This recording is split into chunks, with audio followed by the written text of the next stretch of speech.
নিলয় সবসময় দুধে গ্লাস ফেলে দিত। আমি ওকে বারবার মানা করতাম, বলতাম মা কত আদর করে দুধ নিয়ে আসে, তা ফেলা ঠিক নয়। আজ আমি ঠিক করলাম নিলয়কে দুধে গ্লাস ফেলতে দেব না। তাই আমি ওর কাছ থেকে দুধ নিয়ে বললাম, আমি দুধ আজ ফেলতে দিব না, বরং তা আমি পান করব। আমি দুধটা পান করলাম। তারপর আমার সাথে যা হলো তা আমি কখনো ভাবতেই পারিনি। আমার নাম সুমি, আমি ৩০ বছর বয়সী। আমি দেখতে অনেক সুন্দর, আর আমার চেহারা অনেক মায়াবী। তাই আমাকে অনেক কম বয়সী মনে হয়। আমি বিধবা হয়ে শ্বশুরবাড়ির লোকজনের সাথে থাকি। একদিন আত্মীয়ের বাড়িতে একটা বিয়ের অনুষ্ঠানে দেখা হয়েছিল সুনের সাথে। আমার মা বিধবা ছিলেন এবং আমাকে একা বড় করেছেন। আমাদের পরিবারে আর কেউ নেই, তাই আমি ছিলাম মায়ের একমাত্র ভরসা। ১৮ বছর বয়সেই আমি মায়ের চোখে সংসারের বোঝা হয়ে গেলাম।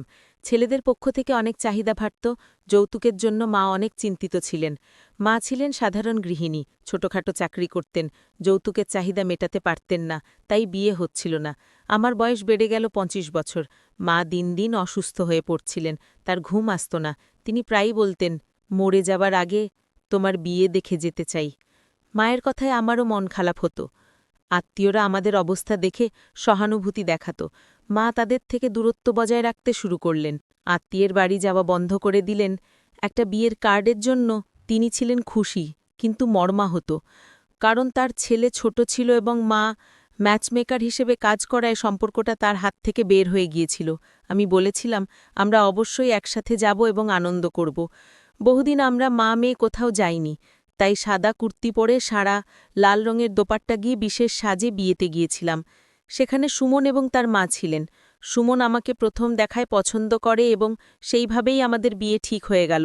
বিয়ের পর সুমনের বাড়িতে এসে আমি নিজেকে ভাগ্যবান মনে করতাম।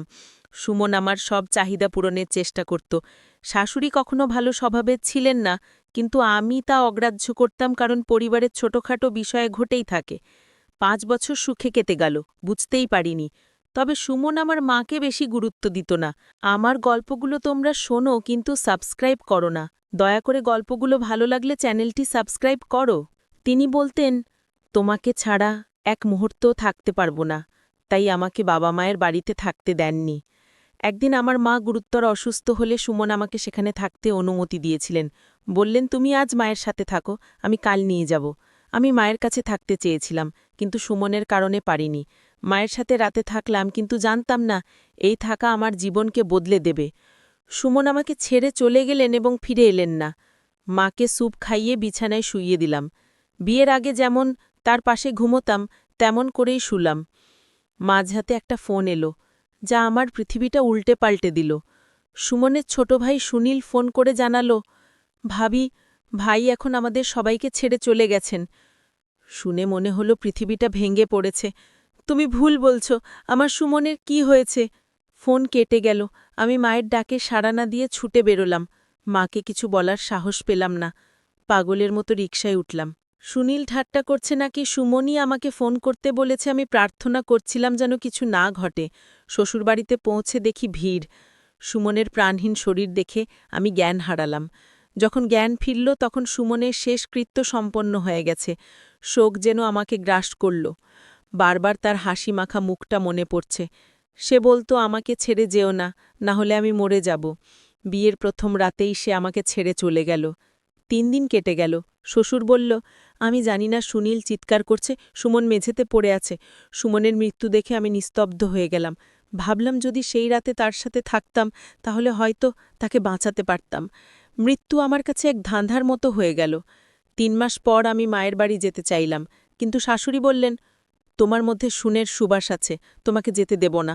আমি মাকে জিজ্ঞেস করলে মা বললেন, তুমি যদি শ্বশুরবাড়িতে থাকতে চাও আমার আপত্তি নেই।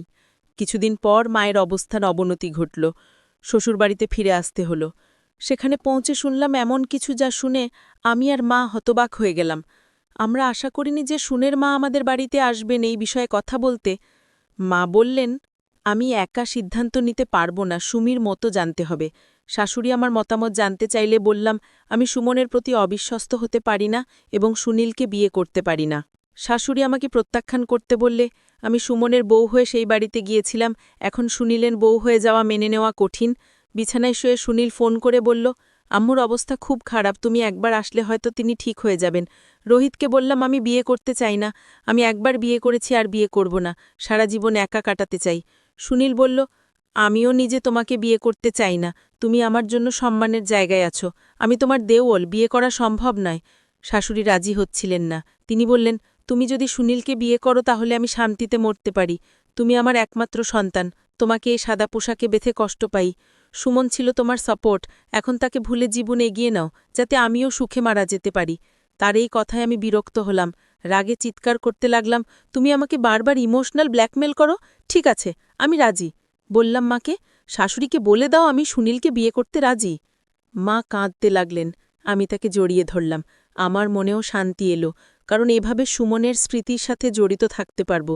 যদি অন্য কোথাও বিয়ে করতাম, সুমনকে ভুলতে হতো। এখন সুনীলকে বিয়ে করে সেই বাড়িতেই থাকব যেখানে সুমনের সাথে এত স্মৃতি আছে।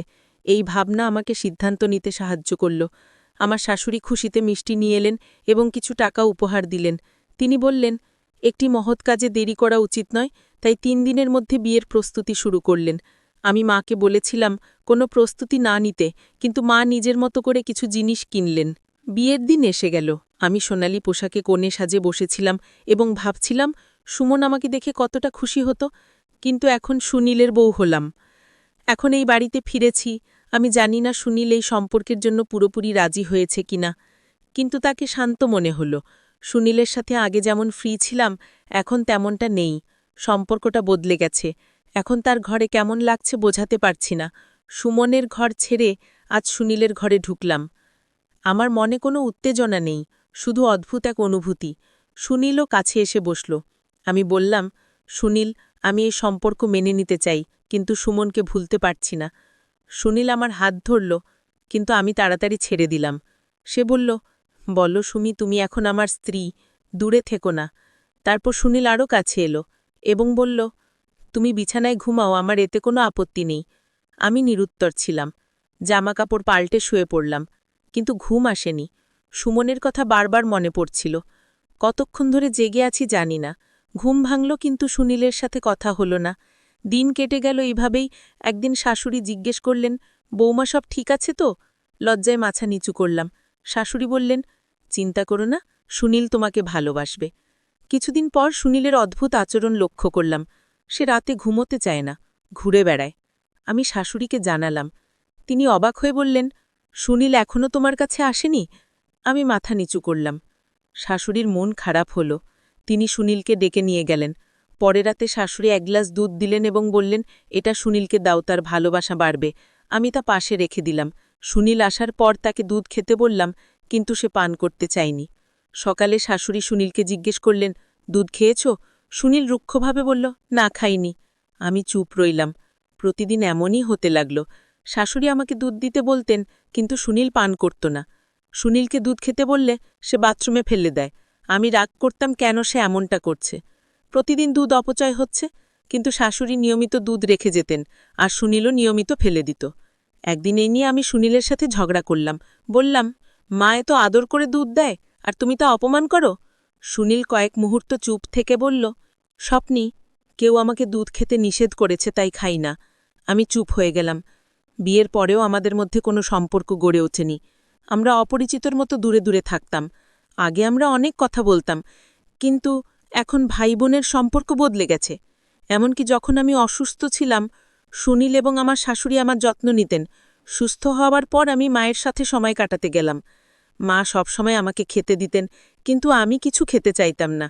অসুস্থতার 1 সপ্তাহ পরে আমি পুরনো বন্ধু পুনমের সাথে দেখা করতে গেলাম। মা বললেন, গতকাল পুনমের মা এসেছিলেন, ওর সাথে দেখা করো। পুনম আমাকে দেখে খুশি হল। আমি তাকে জিজ্ঞাসা করলাম, সুনীল কেমন? আমি একটা দীর্ঘ নিঃশ্বাস নিয়ে বললাম, সুনীল ঠিক আছে, কিন্তু সুনুনকে ভুলতে পারছি না। আমি সুনীলের সাথে নতুন করে সম্পর্ক শুরু করতে চাই, কিন্তু মন মানে না। বউ হয়ে নতুন জীবনে প্রবেশ করলেও পুরনো স্মৃতি ভুলতে পারা কঠিন। আগে সুমনের বউ ছিলাম, এখন সুনীলের বউ। পুনম বলেছিল, সাহস হারিও না, সুমনের স্মৃতি ভুলে সুনীলকে আপন করে নাও। মাথা নেড়ে বাড়ি ফিরে এলাম। একদিন পরে শাশুড়ি ও সুনীলের খোঁজ নিতে মা বললেন, অনেকদিন হলো, এবার যাও। শাশুড়ি আমাকে দেখে খুশি হলেন, বললেন, অনেকদিন পর এলি, আমি তোমাকে নিয়ে ভাবছিলাম। সুনীল কিছু বলল না, চুপচাপ রুমে চলে গেল। আশা করেছিলাম সে আমাকে মিস করেছে বলবে, কিন্তু কিছুই বলল না। রাতে শাশুড়ি এক গ্লাস দুধ নিয়ে এলো। সুনীল দুধ ফেলে দিতে শুরু করলে বললাম, মা এত যত্ন করে দুধ দেয়, তুমি কেন ছিটিয়ে দাও? রোহিত বলল, স্বপ্নি, কেউ আমাকে দুধ খেতে নিষেধ করেছে, তাই খাই না। আমি চুপ হয়ে গেলাম। বিছানায় শুয়ে সুনীলের জন্য অপেক্ষা করতে করতে হঠাৎ সুমনের স্বপ্ন দেখলাম। সে বলল, তোমার যদি ভালোবাসা থাকে এখান থেকে চলে যাও। ঘুম ভেঙে উঠে দেখলাম রুমে সুমন নেই। শাশুড়িকে বললাম, না কিছু না, সব ঠিক আছে। মনে হচ্ছিল সুমন আমার কাছে এসে বলছে, এখান থেকে চলে যাও। সুমনের স্মৃতি ভুলতে পারছিলাম না। শাশুড়ি জিজ্ঞেস করলেন, তুমি ভালো আছো তো? আমি বললাম, হ্যাঁ, সব ঠিক আছে। কিন্তু মন থেকে সুমনকে ভুলতে পারলাম না। বুঝতে পারছিলাম না কেন সে আমাকে এভাবে বলেছিল। আমি অসহায় হয়ে কাঁদতে লাগলাম। সুমন বলেছিল, ভালোবেসে জীবনকে নতুন করে সাজাতে। আমি হতাশ হয়ে সোফায় পড়ে গেলাম, শ্বাস নিতে কষ্ট হচ্ছিল। শাশুড়ি কাঁদতে লাগলেন। আমি বললাম, কি হয়েছে মা? কেন এভাবে কাঁদছ?